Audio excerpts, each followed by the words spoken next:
Hi, I'm Arosha Adhikaram, Chair and Senior Professor of Human Resource Management. I'm Tharusha Gunaratna, Chair Professor of Accounting.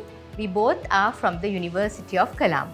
Over 2 decades, we've been engaged in supervising, examining, and mentoring research students, and we've been seeing same concerns that students encounter over and over again. That's why we thought of writing 2 books, 200 Do's and Don'ts for Management Research Students and Mastering Research Supervision, Examination and Review. And we thought of doing this video series to clarify and openly discuss some of the concerns that research students have.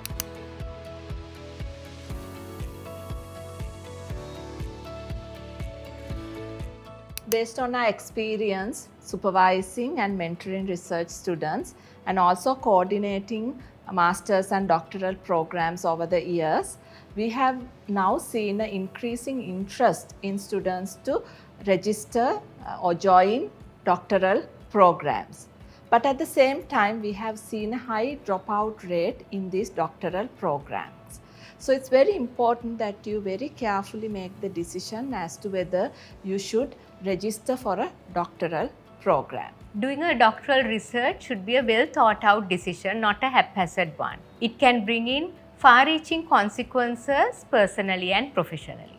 It's critical that you see whether it's the right time for you to take on this study. For instance, if you have just got a promotion, that may not be the ideal time until you settle in the new position.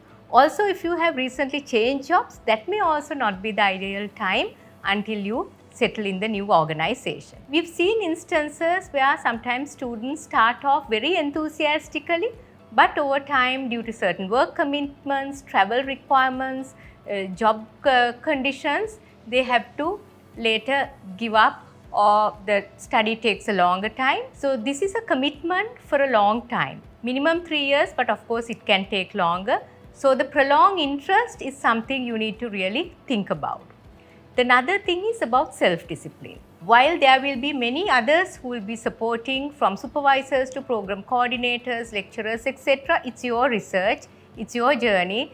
Therefore, you're the one who should be deciding what to do, when.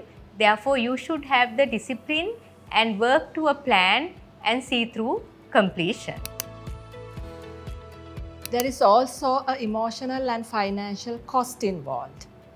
Financially, doing a doctoral will be more of an investment. And especially if you are thinking of doing your doctoral study in a foreign country, abroad, then it will be even more of an investment. It was said, while the minimum requirement generally would be 3 years, or in certain instances it can even be 5 years, then it would not always complete, you would not always complete your studies within this time period, and you will have to bear the cost for a longer period. And in terms of emotional cost, this journey can be a very stressful journey, especially if you don't have the passion and the interest to really carry your study forward. And also if financial issues come in, again it can be a very stressful endeavor. And then you will have to manage work and life.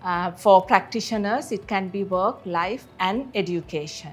So managing these different aspects of your life can also be an emotional roller coaster.